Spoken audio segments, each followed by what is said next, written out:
자, 오늘 여러분들과 함께 읽은 로마서 8장 1절에서 11절, 원래 본문은 3장부터입니다. 그런데 전체적인 맥락을 조금 더 이해를 돕기 위해 1절부터 11절까지를 함께 읽었는데, 제목을 참 아들, 또 이 참 아들은 어떤 사람이 되느냐? 상속자가 된다라는 차원에서 참 아들, 상속자라는 제목으로 은혜를 나누고자 합니다. 우리 여성들이 많은 어떤 액세서리들을 좋아하지만 그 중에서도 첫째라고 하면 아마 반지가 아닐까 싶어요. 근데 이 반지 중에서도 어디가 가장 하이라이트냐면 이 반지 테두리나 이런 거는 뭐 그저 그렇습니다. 거기서 거기에. 그런데 가장 가운데 뭐 이만하게 땅콩만하게 탁 박혀있는 뭐요?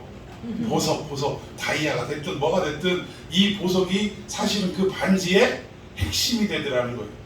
오늘 이 말씀을 왜 드리냐면, 이 로마서 16장 가운데 이 8장은 전체 로마서가 반지라는, 반지라는 어떤 개념으로 설명하자면 8장은 뭐에 해당이 되냐면 반지의 핵심인 보석에 해당이 된다라는 것입니다. 그래서 이 내용이 얼마나 우리에게 은혜가 되고 우리가 이 은혜를 받은 것이 얼마나 감사한지 다시 한번 깨닫고, 그리고 이 말씀 따라 우리가 삶에서 적용하며 순종하며 살아가는 역사가 있어야 될 줄로 믿습니다. 우리 지난 로마서 1장부터 7장까지의 내용을 좀 요약을 하자면 이런 내용입니다. 첫 번째는 뭐냐면, 우리는 사망과 이 파멸로부터 안전하게 되었다라는 것을 바울은 계속적으로 강조하고 있다는 거예요. 원래는 우리가 어느 자리에 가 있어야 되냐면 사망과 이 영원한 지옥, 불지옥, 파멸의 자리에 있을 사람인데, 그런데 웬 은혜인지 우리를 이 모든 곳에서 안전하도록 만들어 주셨다라는 거예요. 근데 그 왜 안전하게 됐는가, 어떻게 안전하게 됐는가, 두 번째 이야기가 뭐냐면 결국 어떻게 구원받았냐, 어떻게 안전하게 됐냐, 이게 오늘 본문의 8장 1절에서 2절까지입니다.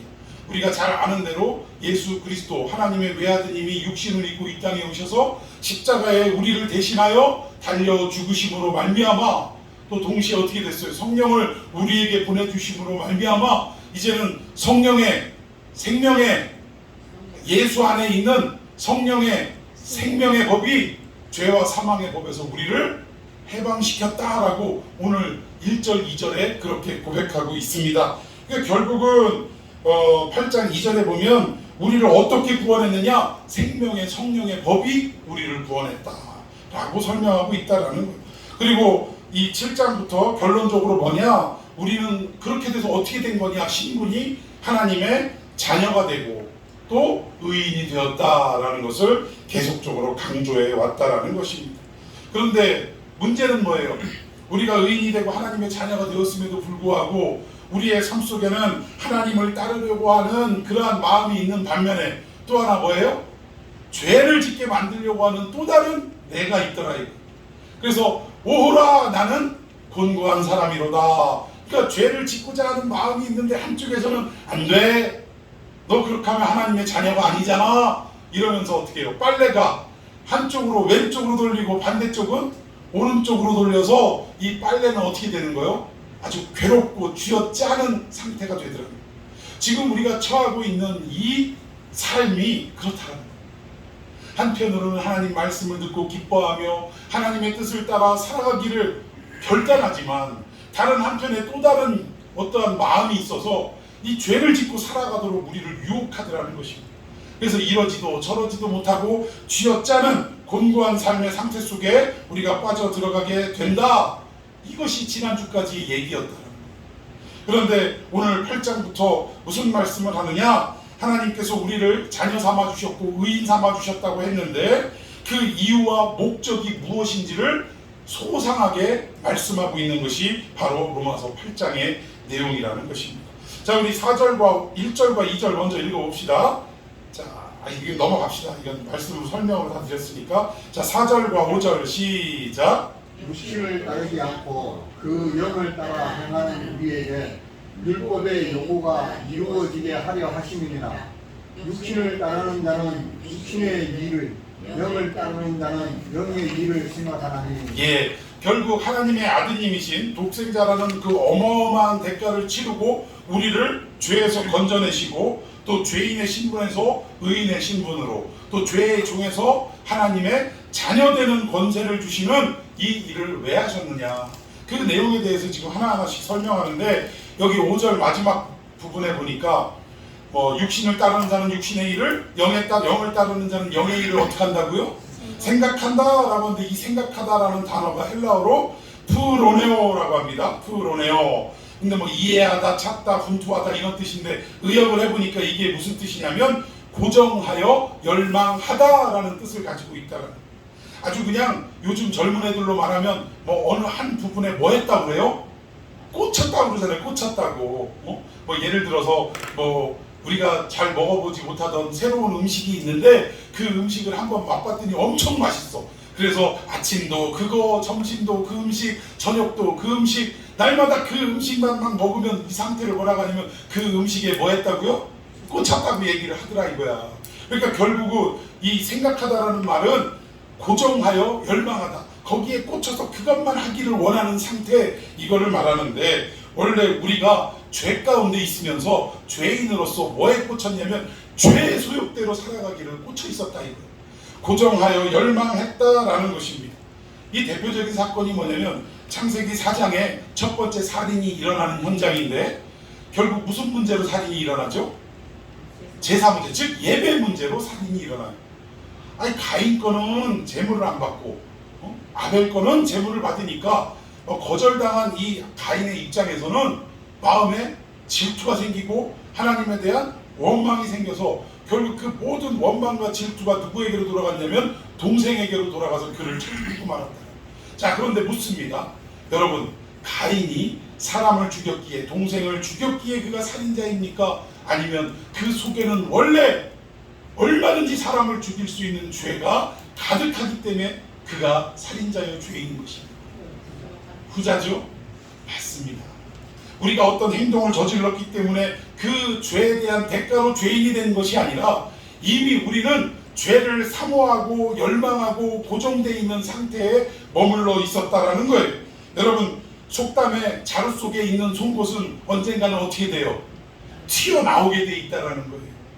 그러니까 우리 안에 죄로 가득하고 우리가 죄의 속성을 가득 가지고 있기 때문에 결국은 그것이 어떤 현상으로, 즉 가인이 아벨을 죽이는 현상으로 나타났을 뿐이지, 결국 이미 이전에 가인은 죄가 가득하고 열망하고 고정되어 있는 상태다라고 말씀을 드릴 수 있다는 거예요. 여러분, 우리도 마찬가지입니다. 언제 보면 알 수 있냐면, 저도 안 하려고 하는데도 참 순간적으로 운전을 하다가 갑자기 막 차가 튀어나오고 이러면 나도 모르게 우리의 입술에서 뭐가 튀어나와요? 욕도 튀어나오고 큰 소리도 튀어나오고 이렇다라는 거예요. 여러분, 블랙박스는 다 알고 있다. 동의하십니까? 그러니까 우리도 그렇다니까.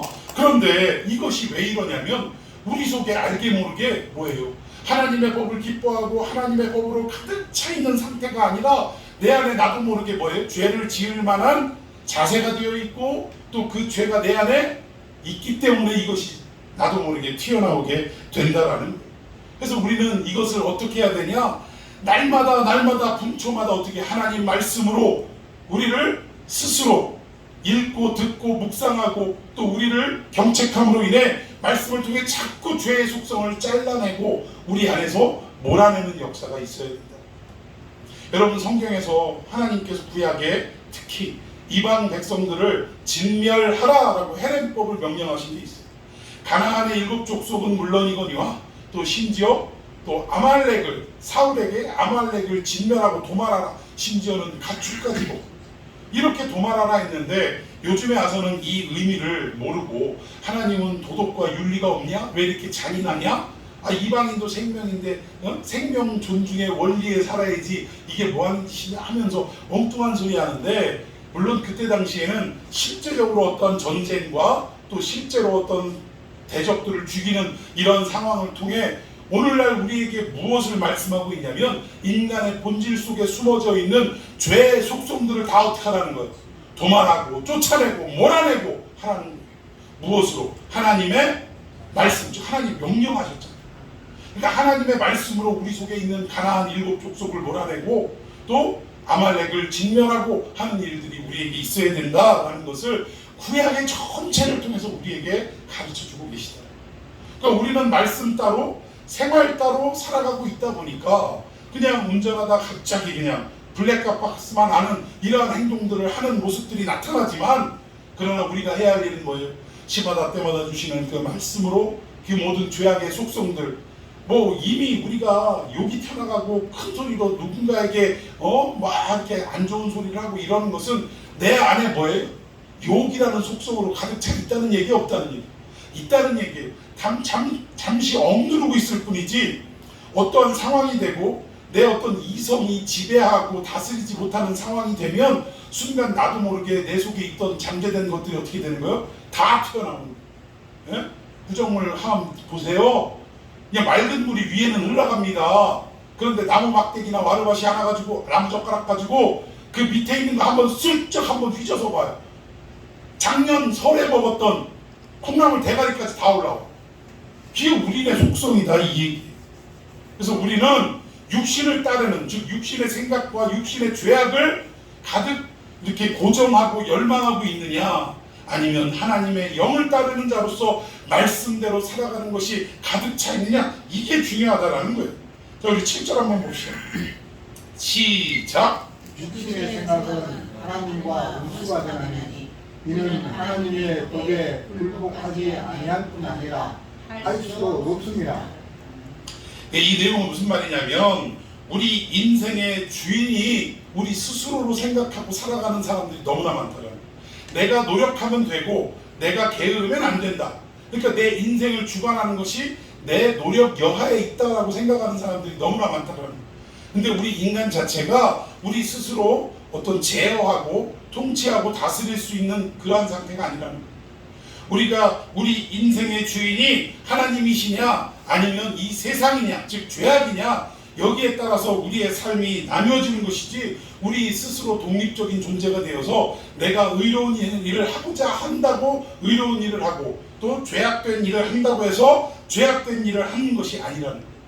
그러니까 우리는 내 인생의 주인이 누구냐에 따라서 우리의 삶의 형태가 드러나고 나타나게 되어 있는 존재라는 사실입니다.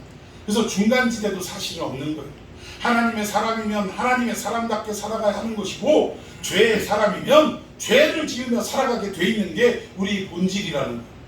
그럼에도 불구하고 우리는 아직까지 결국 누가 참 주인인지조차도 모르고 살아가는 어정쩡한 관계 속에 지금 있다는 것이에요. 말로는 하나님의 백성이요 하나님의 자녀라고 얘기하지만 어느 순간인가 나는 누구의 말을 듣고 있는 거예요? 또 다른 주인인 죄의 말을 듣고 살아가고 있더라는 거예요. 여러분, 뭔가 우리 인생이 바뀌었다면, 그러니까 예를 들어서 나라도 마찬가지예요. 나라도 옛날에 우리가 고려 시대에 살아갈 때는 왕씨, 이 왕가에게, 그 고려 왕조가 왕씨 아닙니까? 이 왕씨에게 충성을 다하는 삶이었다면 어느 순간인가 이 조선, 이씨 조선, 이건 참 일본이 우리를 좀 무시하고 이러는 형태로 이씨 조선 이러는데, 어쨌든 조선 시대에는 이 이씨가 어쨌든 왕권을 잡아서 통치하던 시대 아니에요.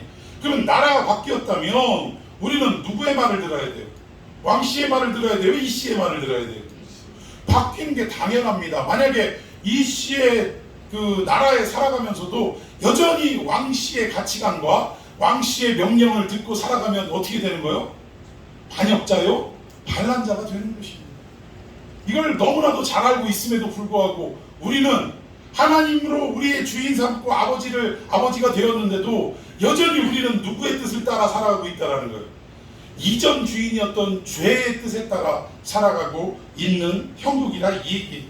그래서 이런 것들이 어서속히 말씀의 능력으로 빨리 내몰려지고 사라지는 역사가 이루어지고 또 우리 안에 훈련이 계속적으로 있어져야 한다는 것입니다.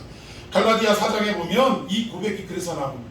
이제는 나 사는 것이 아니요 내 안에 그리스도가 사는 것이다 라는 말이, 결국은 내가 노력하고 애쓰고 수고하는 것이 아니라 하나님의 그 말씀을 전폭적으로 내가 받아들이고 내 신분이 어떻게 바뀌었는지를 깨닫고 이제는 옛 주인이 시키는 명령에는 어떻게 하는, 귀를 닫아버리고 새로운 주인 대신 우리의 아버지가 되신 하나님의 그 사랑의 음성에 귀를 기울이고 살아가는 삶이 우리에게 있어야 한다라는 것입니다.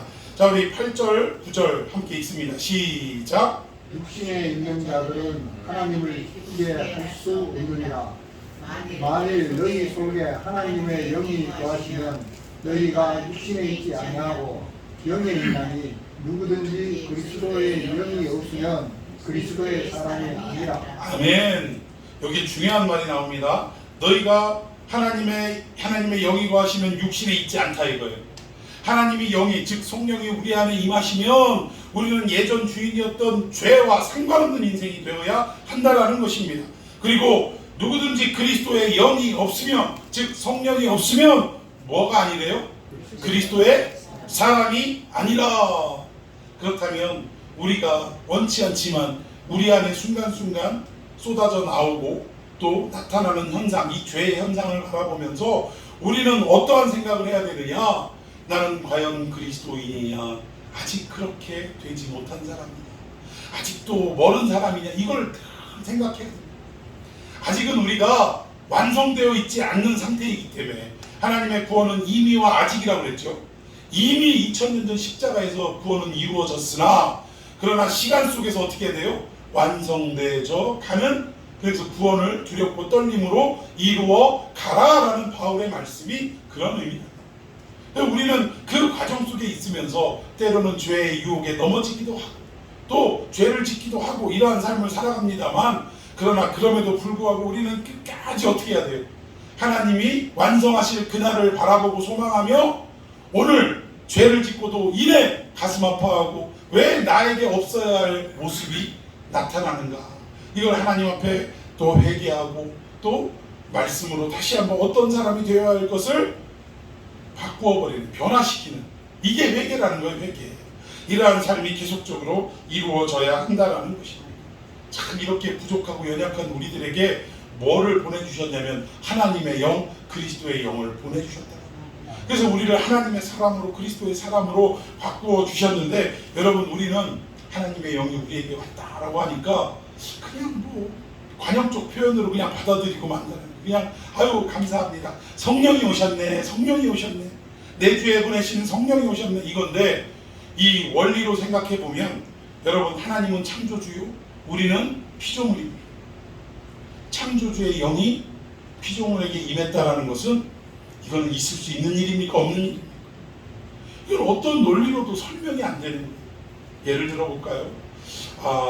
집에 강아지를 키우고 있는 두 사람이 강아지를 끌고 이제 산책을 나왔다 둘이 만났어요. 근데 사람끼리 서로 막 대화를 하고 어떻게 지내? 요즘 경제가 힘든데 참 어떻게 사업은 어떻게 돼? 서로 이런 얘기를 나누고 있는데 강아지가 그 얘기를 알아들을까요? 못 알아들을까요? 못 알아들어요. 그럼 알아들으려면 방법은 있습니다. 알아들으려면 어떻게 하면 돼요? 주인의 영이, 즉 사람의 영이 어디로 들어가면 돼? 강아지한테 들어가면 그러면 사람들이 하는 얘기를 어떻게 해요? 알아들을 수 있고 더 나아가 어떻게 해요? 말할 수도 있을지 몰라요. 그런데 사람의 영이 개한테로 들여보낸다는 게 여러분 상식적으로 이해가 됩니까? 안 됩니까? 근데 요즘 그러고 살아요. 강아지를 보고 뭐라 그래? 내 아들이고 내 딸이래. 그러면 도대체 부모가 개라는 얘기인지 강아지가 사람이라는 얘기인지 나는 헷갈려. 뭐가 정답인지를 모르겠어요. 왜 이건 창조의 질서와도 전혀 맞지 않는 행동들을 하고 있다는 거예요. 물론 하나님이 우리에게 다스리라고 주신 모든 동물들, 식물들, 이것들을 우리가 소중히 생각하고 어떻게 해야 돼요? 사랑해 줘야 됩니다. 물론 우리가 먹고 살기 위해서 때로는 식용으로도 사용, 그것도 하나님 명령이니까. 그래요, 안 그래요? 먹으라고 하는 건 뭐 얼마든지 허용하신 건 먹을 수 있어요. 하나님이 주신 것을 여러분 잘 생각하셔야 돼요. 제가 보신탕 옹호론자는 아닌데요. 옹호론자는 아닙니다. 그런데 말씀의 원리로 비춰볼 때 하나님은 모든 식물을, 모든 동물을 먹도록 우리에게 허락해 주셨어요? 안 해주셨어요? 허락해 주셨어요.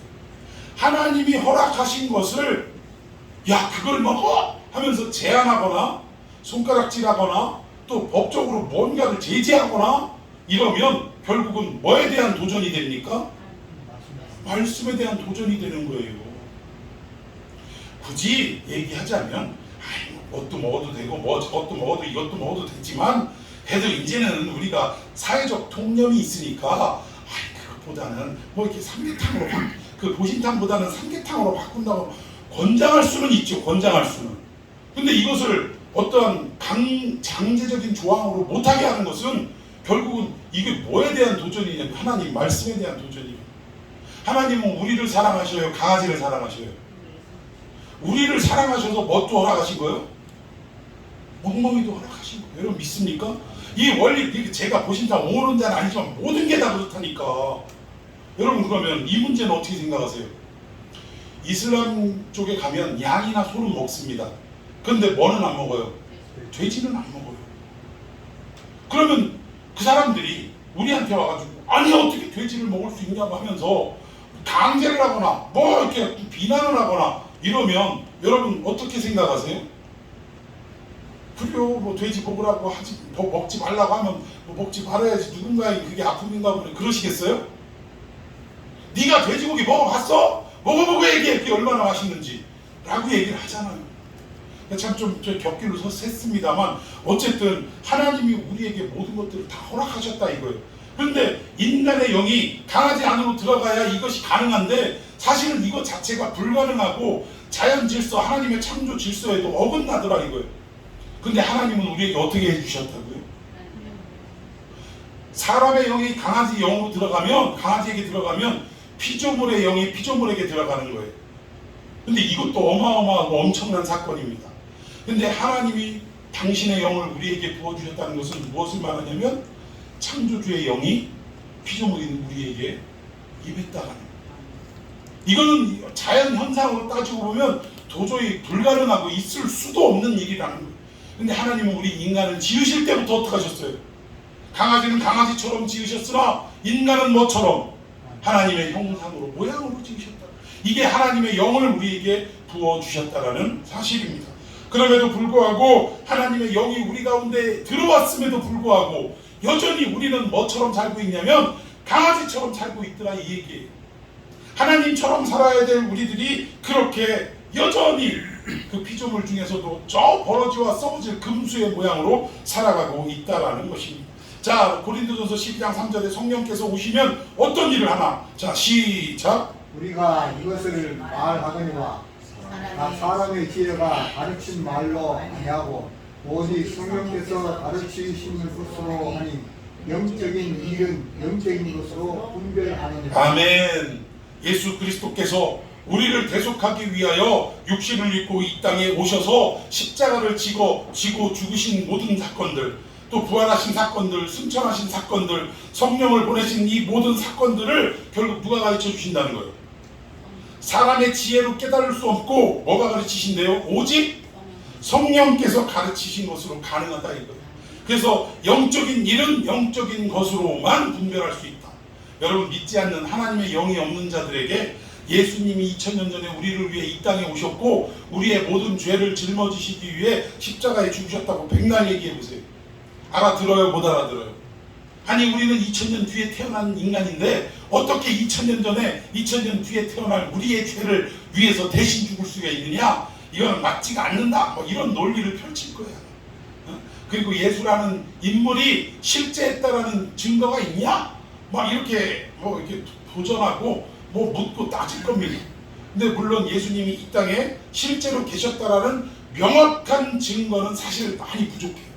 그러나 유대의 철학, 유대의 역사학자 요세푸스의 기록이나 이런 것들을 보면 분명히 그분이 예수라라고 나사렛 뭐 이런 분명한 표현은 없지만 그러나 유대 땅에 예수님이 행하셨던 그런 일들을 행했던 한 젊은이가 있었다라는 기록이 있더라고요. 그리고 십자가에 달려 처형당했다라는 기록도 있더라고요. 그러니까 역사적으로는 우리가 분명하게 증명할 수는 없지만 일부 약해요. 있긴 있지만 상당히 그 역사적 증거 자체는 약합니다. 그러나 그럼에도 불구하고 2000년이 지난 이 시대에도 결국 우리가 구원받고 하나님이라는 존재를 깨닫고 그분을 믿고 신뢰하고 영광 돌리는 삶을 살아가는 것은 결국 누구 때문에 가능한 거예요? 예수님 때문에 가능한 거예요. 누가 그러더라고요. 천국이 있냐? 가봤어! 이러면서 얘기를 하는데 그런 사람한테 이렇게 얘기를 하래요. 너 하와이 가봤냐? 나 아직 못 가봤니? 하와이가 어딨어? 하와이라는 게 있지도 않아. 거짓말이요. 그러니까 무슨 소리야? 하와이 있지. 너 안 가봤다며. 안 가봤는데 하와이가 있는 줄 어떻게 알아? 그러니까 결국 천국은 안 가봤지만 뭘로 알 수 있는 거예요? 증언으로, 하나님의 말씀으로 알 수 있는 거예요. 또 성도들의 증언으로, 성경에 나오는 사람들의 증언으로 우리가 알 수 있는 거 아닙니까? 그러면 그 사람 하와이 있는 거 어떻게 알아? 갔다 온 사람들의 증언으로 알 수 있는 거예요. 그러니까 우리가 이렇게 무식하고 참 멍청하더라고요. 근데 그게 그럴 수밖에 없는 게 뭐예요? 성령께서 가르치시지 않으면 깨달을 수도 없더라. 그게 어쩔 수 없는 거예요. 그래가지고 우리는 답답하다 참 이러고 막 얘기하지만 원리가 그런 걸 어떻게 하겠습니까? 그러니까 우리가 죄인이었고 예수께서 우리를 위해 대속하셨고 구원하셨고 이 깨달음의 출처가 어디냐? 성령님이 우리에게 알려주셨기 때문에 우리가 깨닫고 믿을 수 있다. 즉 성령님은 이 땅에 오셔서 하시는 가장 기본적이고 근원적인 일이 뭐냐? 예수님이 누구신지, 그분이 하신 일이 무엇인지를 깨닫게 하시고 또 그 깨달음대로 살아가도록 인도하시는 분이 누구냐? 성령님이시라. 근데 한국교회는 성령님은 결국은 당신의 모습은 감추시고 오직 누구만 드러내셔요? 예수 그리스도만 드러내시더라고요. 예수님이 누구신지. 그러니까 당신을 드러내는 게 아니라 예수를 드러내더라고요. 그리고 예수님의 하신 일만 드러내더라고요. 그러면 결국 성령님은 인품적으로 따지면, 성품적으로 따지면 어떤 분이냐? 아주 겸손하신 분이라. 성령님은 당신을 드러내지 않으시더라고요. 우리 같으면 어디 가서 투시하고 병 낚이고 이러면 어떻게 해요? 나 참 별 이상한 사람들가 있더라고요. 뭐 이게 내가 기도하면 그 병이 낫는데, 아니 어떻게 표현을 그렇게 할 수 있죠? 내가 기도하면 병이 낫고 내가 기도하니까 문제가 해결되더라고요. 그러면 이 사람 생각 속엔 다른 사람이 기도하면 해결이 돼야 안 돼요. 그럼 오직 누가 가야 돼? 내가 가야 돼. 내가. 그리고 그 사람, 기도를 받은 사람은 누구만을 알아줘야 돼? 나만을 알아줘야 돼요. 이런 이상한 논리를 펼치더라고요. 하나님은 너를 도구로 사용하시는 거예요. 믿습니까? 부족하고 연약하고 이 일을 감당하지도 못할 나를, 왜 은혜인지 나를 선택하셔서 기도 많이 해갖고 그 일 한다고요? 참. 요즘 제가 목사님들 이렇게 글 올리시는 걸 보면서 뒷골을 잡고 살아요. 안 봐야지 하면서도 참 아는 분이라 이게 오늘은 또 무슨 얘기를 했나 하고 또 보게 돼. 일주일에 한 두세 건 정도 이렇게 글을 올리는데 야, 뭐 하나가 통하는 게 없더라고요. 이런 걸 볼 때마다 뭐예요? 성령이 아니고서는 깨달을 수가 없구나. 그래서 결국은 성령님이 이 부족한 나에게 임하셔서 나를 예수 그리스도를 나타내고 드러내기 위해 이런 기적을 행사하시는 거예요.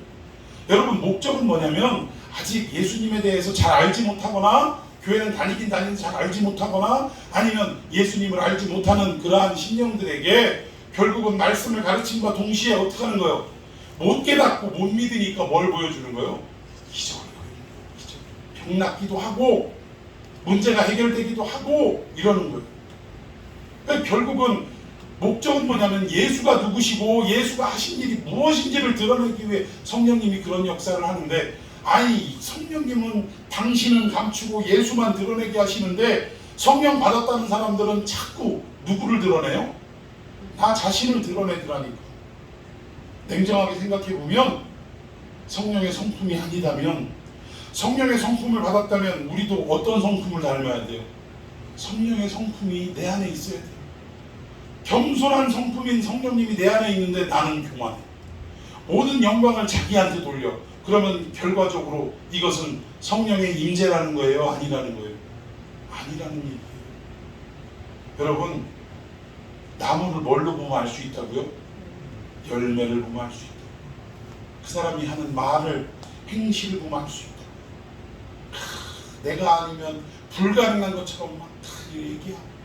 결국 상황이 이렇게 돌아가면 이 우음이라된 성도들은 또는 기도받는 사람들은 뭘 준비해야 돼요? 기도해주는 그 능력자의 마음을 얼르고 다스리고 또 기분 좋게 하기 위해서 뭘 준비해야 돼?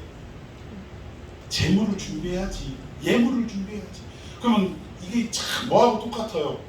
용한 무당한테 가면 그 무당이 모시고 있는 귀신을 어떻게 해야 돼? 기쁘게 해드려야 되니까 뭐를 챙겨가? 목채도 챙겨가고 또 이거 부적세가 내면 뭐 부적값도 내야 되고 이거 갖고는 안 돼. 뭐 해야 돼? 구판 한번 벌려야지.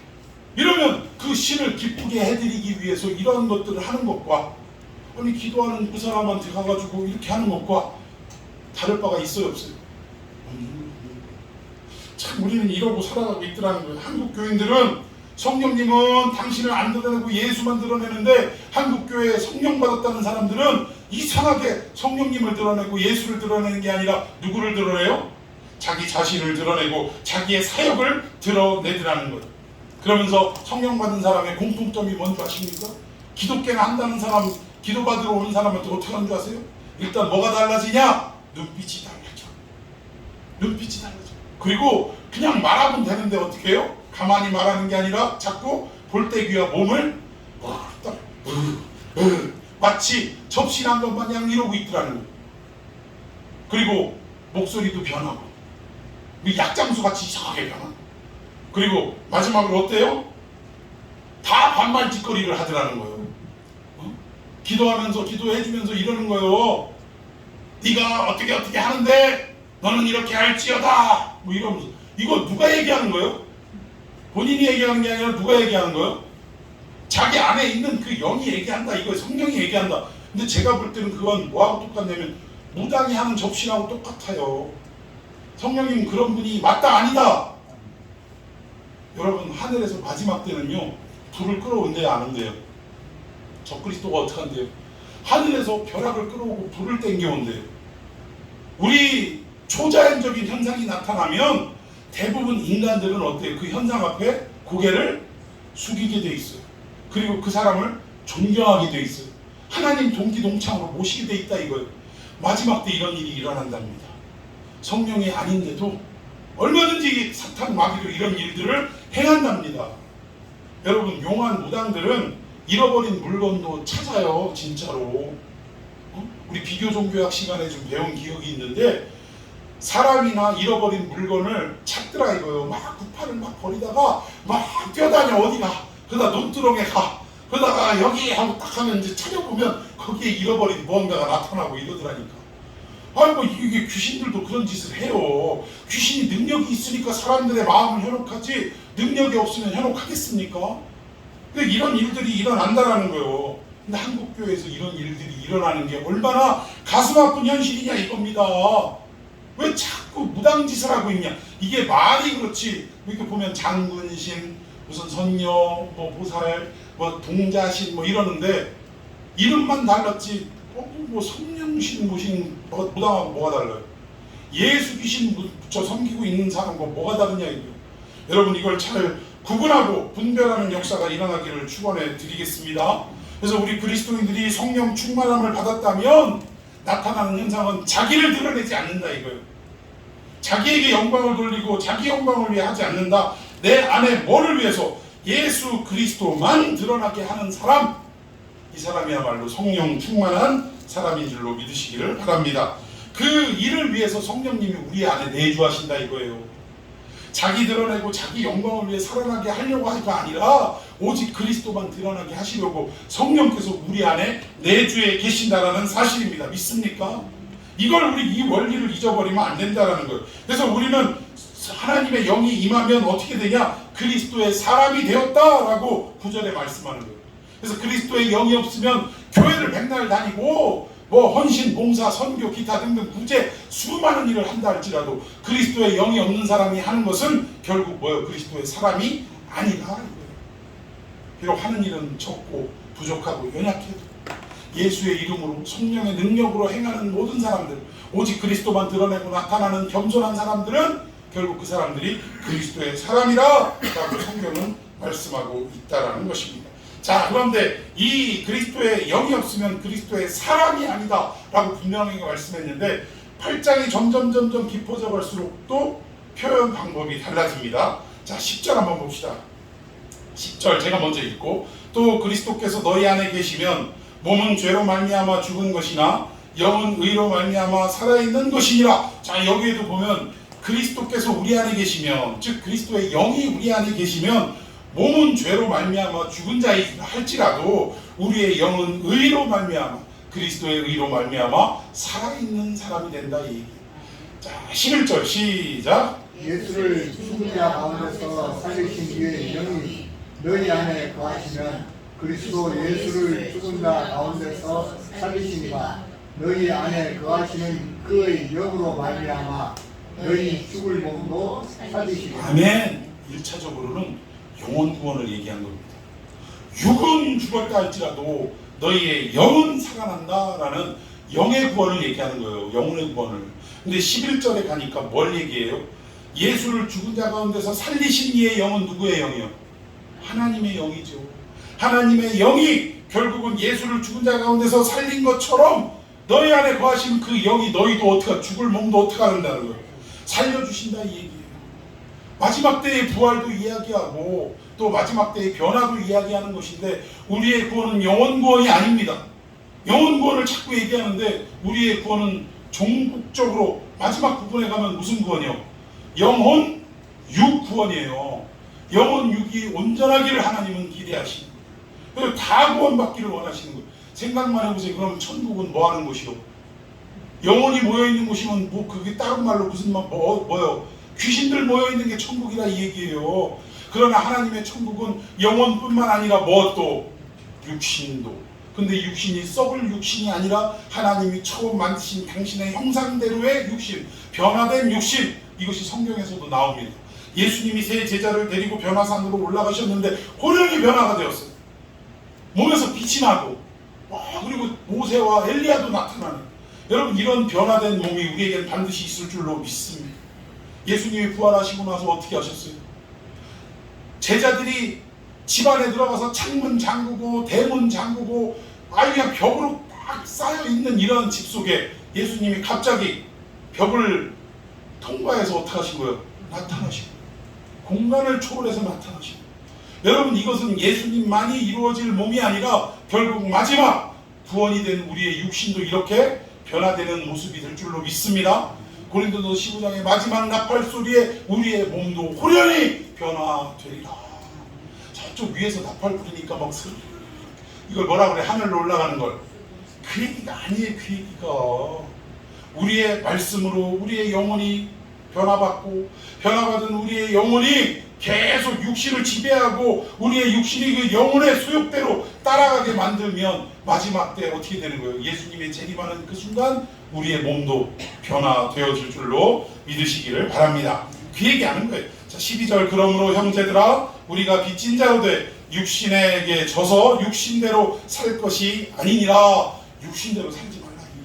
자, 13절 시작. 너희가 육신대로 살면 반드시 죽을 것이로되 영으로서 몸의 행실을 죽이면 살리니. 예, 14절 중요합니다. 시작. 무릇 하나님의 영으로 인도함을 받은 사람은 곧 하나님의 아들이다. 아멘. 아까 9절에는 뭐라고 했어요? 누구든지 그리스도의 영이 없으면 그리스도의 사람이 아니라 그리스도의 사람이라고 표현을 했단 말이에요. 그런데 14절에 오니까 뭐예요? 하나님의 영으로 인도함 받는 사람은 곧 하나님의 아들이라. 그리스도의 사람에서 더 발전돼서 이제는 하나님의 뭐가 됐다고요? 아들이 됐다라고 성경은 말씀하고 있다라는 것입니다. 그러면 이 얘기를 듣는 모든 자매들은 또 기분이 나빠져. 왜 하나님의 아들만 되냐? 딸은 안 되냐? 나는 여자인데 딸 아니냐? 이렇게 이야기를 하는데, 자, 이제 그때 당시의 상황을 이해를 해야 돼요. 바울이 하나님의 아들이라고 표현할 때는 그때는 로마가 통치하는 시대이고 또 그때의 문화를 보면 참 희한하게 로마인들이 뭔가 전쟁에 나가서 싸움도 잘하고 학문도 뛰어나고 얼굴도 잘생기고 하여튼 두루두루 여러 가지 문무에 뛰어나고 많은 것들에 이렇게 박식한 자식이 있어서 그 자식을 상속자로 삼아가지고 이렇게 하면 좋은데, 아니 모든 사람이 욕심이지만 다 잘나고 다 예쁘고 다 똑똑한 자식만 나오던가요? 아니에요. 그런데 자기가 일군 이 가문, 이 놀라운 어떤 이 자기의 집안을 뭔가 뛰어나고 괜찮은 사람에게 물려줘야 될 텐데 지금 자기는 아들이 없거나 아들이 휘황찬아. 그러니까 어떻게 하냐면 양자 제도가 그때는 활성화되어 있다. 그래서 가만히 보니까 싹수가 있고 또 이놈이 힘도 세고 가르치기만 하면 장수감이고 장군감이고 또 이게 머리도 좋아가지고 하늘천 따지만 가르쳐도 사서삼경까지 뛸 수 있는 그런 자질을 가지고 있어요. 그럼 이런 애를 어떻게 하는 거예요? 양자로 삼는 거예요. 양자로. 그래서 이 양자를 정말 뛰어난 인물로 만들기 위해 선생님을 붙여줘. 이걸 뭐라고 하냐면 갈라디아에서 몽학 선생이라고 표현을 하는 거예요. 이 아들이 양자로 삼은 이 아들이 정말 뛰어난 아들이 되기 위해서 몽학 선생을 붙여주고 이 가정교사를 붙여줘서 교육을 해서 학문 뭐 여러 가지 어떤 전쟁의 어떤 작전 짜는 이런 어떤 계략을 짜고 이러는 것들 수많은 즉 이 집안을 이끌어가기에 충분한 아니면 더 뛰어난 사람을 양자로 삼는 시대가 그때였더라. 그래서 자매들이 왜 딸은 아니고 아들이냐라고 이야기하지만 지금 바울은 무엇을 말하고 싶으냐면 하나님의 아들이 되었다라는 이 표현 속에 무엇까지도 감췄냐면 결국 하나님의 유업을 이어받을 상속자가 된다라는 말을 설명하고 싶은 거예요. 그때 당시에 딸은 상속 받아요, 못 받아요? 못 받으니까. 그때 당시에도 아마 딸이 상속을 받는 위치에 있었다면 여기에 보면 하나님의 아들, 딸이라, 자녀라 이렇게 표현했을 수도 있어요. 그런데 이때 당시에는 아들만 상속을 받고 딸은 상속을 못 받았기에 지금 하나님의 영으로 말미암아 우리가 그리스도의 사람이 된 동시에 더 나아가서 무엇이 된다고요? 하나님의 아들이 된다는 건 하나님의 유업을 받을 상속자가 된다는 걸 설명하기 위해 이 표현을 했다는 거예요. 그러니까 우리 여성분들 기분 나빠하시지 마시길 바랍니다. 예, 그래 얘기하는 거예요. 근데 결국은 상속은 아들에게만 받게 돼 있기 때문에 우리가 결국 예수 안에서 구원받은 우리들이 결국 하나님의 유업을 받을 상속자의 위치에 있다는 걸 설명하기 위해 이 표현을 했다라는 것입니다. 근데 성도들이 신앙생활할 때 이런 생각을 하고 하는 분이 있어요.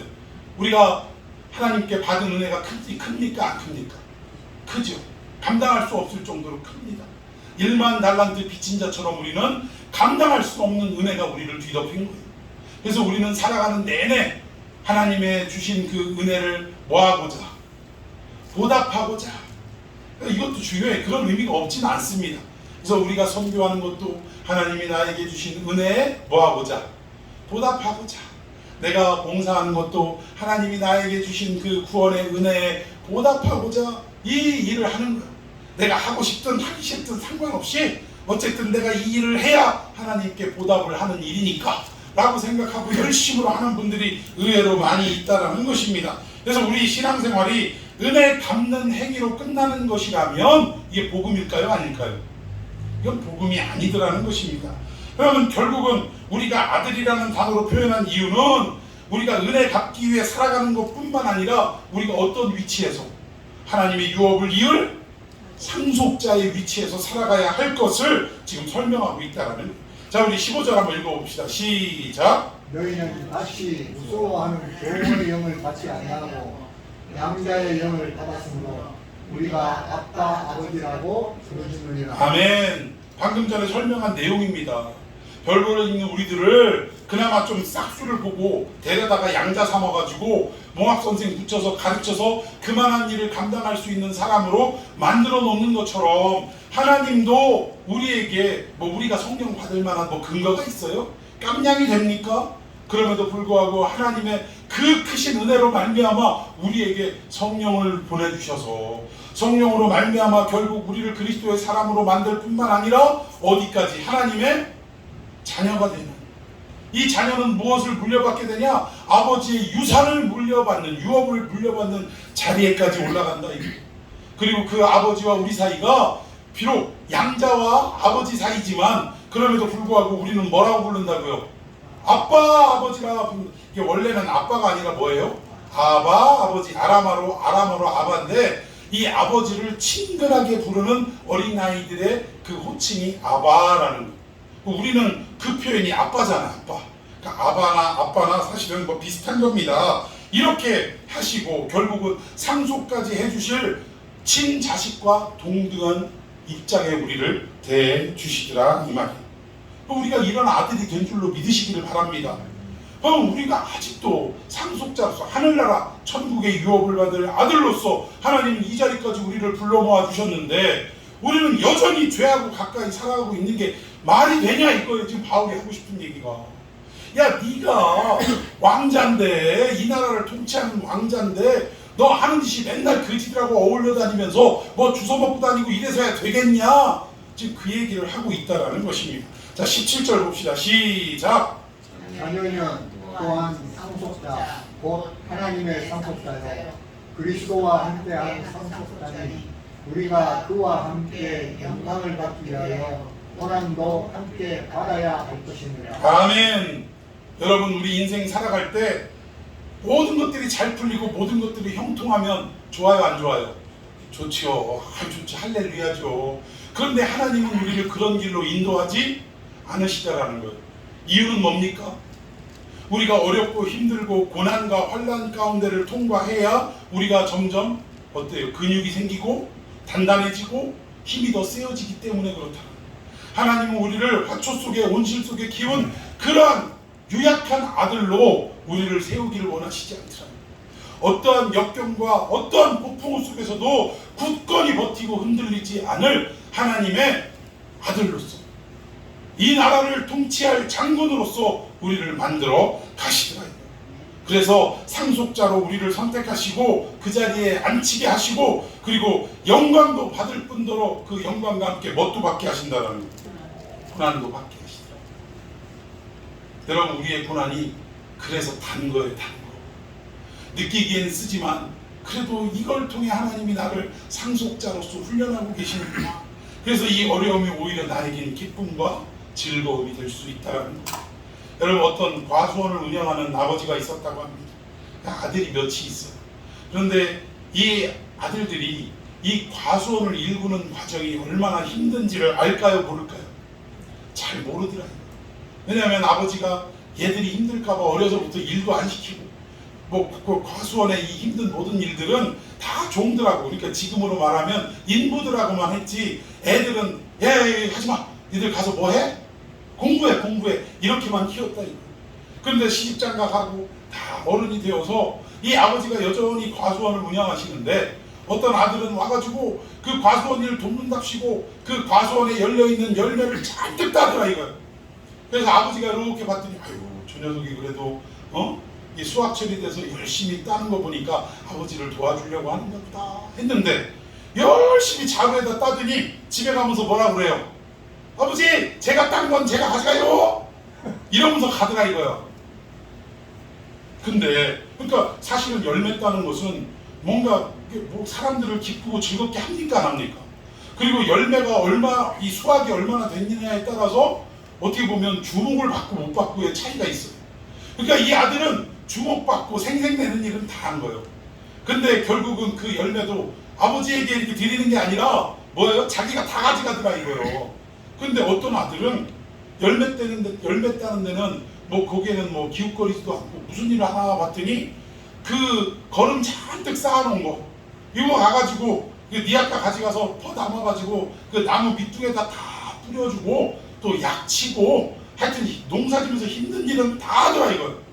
그리고 그 일을 다 하면서 갈 때 뭐 열매도 안 가져가고 그 수확한 것도 안 가져가고 야 이거 가져가서 먹어라 그러면 아유 아버지 저 포장해가지고 아버지 그저 판매하세요. 저는 그냥 뭐 사 먹어도 되고 저 요거 한두 개만 있어도 돼요. 이러면서 그냥 가더라 이거예요.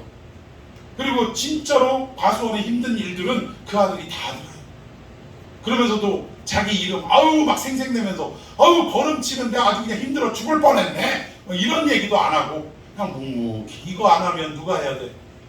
아버지가 해야 되는데 아버지도 연로하시고 힘드신데 이 일을 어떻게 아버지한테 맡기나. 그리고 그냥 아무런 이름도 없이 빛도 없이 그 모든 힘든 일들을 살펴보면서 다 하더라고요. 여러분, 자녀들이 다 돌아가고 난 뒤에 아버지가 생각이 있겠어요 없겠어요? 이 힘들고 어려운 과수원 경영을 누구에게 맡길 것인가 생각하겠어요 안 하겠어요? 열매만 따먹고 생색내는 일만 잔뜩 하고 그렇게 하면서 아버지 열매 저 가져가요 이러고 가져간 아들한테 이 과수원을 맡길 것인가, 아니면 내가 하지 않으면 아버지가 힘든데 이건 내가 도맡아 해야지 이름 없이 빛도 없이 그 험한 일들 그 수고로운 일들을 다 감당하고서도 자기 힘들었다고 생색 한번 내지 않고 간 그 아들에게 과수원을 물려주겠냐? 여러분, 묻는 게 바보죠. 예?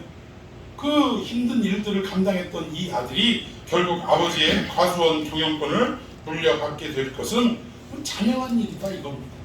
그러면 오늘 우리가 하나님의 상속자로 하나님의 자녀된 자, 이게 가능한 게 뭐예요? 성령이 우리 안에 임하셨기에 우리가 하나님의 자녀로 상속자로 살아가는데, 우리는 그 상속받을 그 어떤 물건 또는 그 상속받을 내용만 생각하고 그것만 따먹으려고만 생각하는 그런 성도의 삶을 살아가거든요. 영광과 박수를 받을 일만 골라서 하려고 그냥 애쓰는 사람들, 이 큰 교회 가면 얼마나 많은지 몰라요. 이름 없이 빚도 없이 하는 일들은 안 하려고 그래요. 그리고 그런 일들을 누가 안 알아주면 막 삐치고 화냅니다. 내가 말이야 이거 했는데 너는 뭐 했어? 장로 뽑는데 그거하고 싸우더라고. 장로를 뽑는데 자기는 회사를 정리하고 큰 액수의 그 회사 정리했으니까 큰 액수의 11조를 드렸고, 그리고 나 그 11조 드릴 때 저것들은 11조도 제대로 안 하고 그냥 나이롱 성도로 왔다 갔다 하던 사람들인데, 이제 연수가 지나서 서로 이제 장로 피택이 되고 뭐 이러는데, 장로를 선출할 때 이러한 기준으로 하자라고, 아니 왜 그 기준을 당회에서 안 하고 권사들이 하는지 난 이해가 안 가. 권사들이 단편들이 대부분 장로들이니까 쏙살거려가지고 당회에서 그렇게 해야 된다고 확 베갯머리 송사를 해가지고, 그러니까 헌금도 계수할 때 몇 년도부터 몇 년도 몇 월 이후부터만 계수하고 그 이전에 했던 것들은 반영하지 말자 이러니까, 그 이전에 큰 헌금을 했던 이 사람이 기분이 좋아요 안 좋아요? 기분 나쁘죠. 내가 어떻게 보면 점수로 따지면, 장로 뽑히는 점수로 따지면 그때 했던 헌금을 계수해줘야 내가 점수를 크게 먹는데, 그러니까 그거 가지고 막 아니 말이지 헌금한 건 헌금한 건데 그걸 왜 몇 년도부터 자르냐고 말이 되냐 막 이래가면서 또 싸우고. 아이고, 장로 하지마. 헌금에 대한 정신도 모르고 하나님에 대한 헌신과 봉사를 왜 해야 되는지도 모르고, 결국은 누군가가 알아주고 내가 이렇게 했다라는 것을 영광받고 칭찬받기 위해서 했던 모든 것이라면, 여러분 그거 하나님께 올려졌겠습니까? 안 올려졌겠습니까? 나래도 안 받는데 하나님이 그걸 받으셨겠어요? 이런 성도가 되지 말자 이거예요. 우리 아버지가 원하시는 것이 무엇인가? 결국 하나님 나라가 유업인데, 이 하나님 나라가 더욱더 커지고 이 나라가 더욱더 건강해지고 이 나라가 더욱더 알차려면 내가 아버지가 하셔야 될 그 일들을 어떻게 감당해야 할 것인가를 생각하는 마음으로, 오늘 우리가 비록 부족하고 연약하지만, 내가 능력이 없지만 이 능력 부족한 가운데서도 하나님을 기쁘시게 할 수 있는 일이고, 하나님이 결국 종국에 완성하실 그 일이라면 어떻게 하는 거예요? 뼈가 부서지고 힘이 들어도 누구만 기뻐하시는? 아버지만 기뻐하시는. 그러면 내가 오늘 이걸 감당하는 거예요. 그리고 사람들이 알아주지도 않고, 아니 지난 밤에 교회 청소를 누가 했는지 이건 중요하지 않다 이거예요. 그런데 청소하시는 분들 마음엔 이것이 하나님을 기쁘시게 하고 성도들이 예배 드릴 수 있는 쾌적한 공간을 마련하는 섬김의 일이라면, 그러면 나 하나 이름 하나 안 올라가도 괜찮다 이거, 안 알려줘도 괜찮다 이거. 저는 그런 차원에서 웬만하면 참 이거 칭찬 안 하는데, 이 화분이 있는 것과 없는 것은 나중에 이렇게 제가 영상 보면 확실히 이게 배경이 다르긴 다르더라고요. 근데 이 일을 지금 몇 년째 해오고 계시는 우리 이현아 집사님, 나 한 번도 기도할 때 뭐 축복기도 해주거나 이런 적이 없어요. 근데 그거는 여러 가지 측면이 있는데, 하나는 자꾸 이렇게 칭찬해가지고 이 결국 이 개인적인 어떤 그 뭐라고 할까, 그 영광과 칭찬이 높아질까봐 그래서도 그렇고, 또 하나는 뭐예요? 이 일은 제가 그렇게 하기를 바라는 거예요. 나는 세상과 나는 간 곳 없고 오직 뭐만 있어요? 구속한 주만 드러내기를 원하는 마음. 이 예배 때 오히려 이 분위기를 통해 예수 그리스도의 복음이 더욱더 전해지는 데 원활해지고, 또 도움이 되고 성도들의 시선에 도움이 되는 이러한 일로 하기를 바라는 마음에서 제가 웬만하면 제가 칭찬과 또 어떤 기도에 이렇게 드러내고는, 제가 개인적으로는 기도하지만 이렇게 공중 기도로는 잘 하지 않습니다. 그런데 이게 사실은 참 상속자의 모습이 아니에요. 뭐 마치 여기에서 칭찬받으면 천국에서 그런 논리가 아니라, 이게 중요한 건 칭찬은 교회 안에 있어야 됩니다. 아니 교회 안에 수고하고 헌신한 일이 있으면 그것이 모범이 되어야 하고, 모범으로 몰라서 못하는 분이 있기 때문에 결국 이걸 알리는 일도 중요한데, 더 중요한 건 본인이 중요하다. 나는 이 일을 내 이름 드러내기 위해서가 아니라 오직 하나님의 영광을 위해서만, 이 하나님의 나라 그 유업을 위해서만 하는 일이다 라고 생각하고 그 자체로 기뻐하게 하는 것이 저의 어떤 복음적 교육의 목적이기 때문입니다. 그래서 이러한 역사가 우리 가운데 있어야 될 줄로 믿습니다. 아직 사과가 익지도 않았는데 그냥 무슨 수당 타먹듯이 그거 따먹으려고 하는, 내 사업이 잘 돼야 되고 뭐 이런 걸로만 살아가는 성도가 되지 마시고, 오늘 나의 헌신과 수고가, 나의 모든 몸짓 하나하나가 하나님의 나라를 위해 내가 쓰임받고 있는 것인가, 하나님이 기뻐하시면 나의 감정은 어떠하든지 상관이 없다라는 이러한 자세로 살아가는 이 시대의 진정한 상속자가 되시기를 예수님의 이름으로 축원해 드리겠습니다. 자, 우리 한번 찬양했으면 좋겠어요.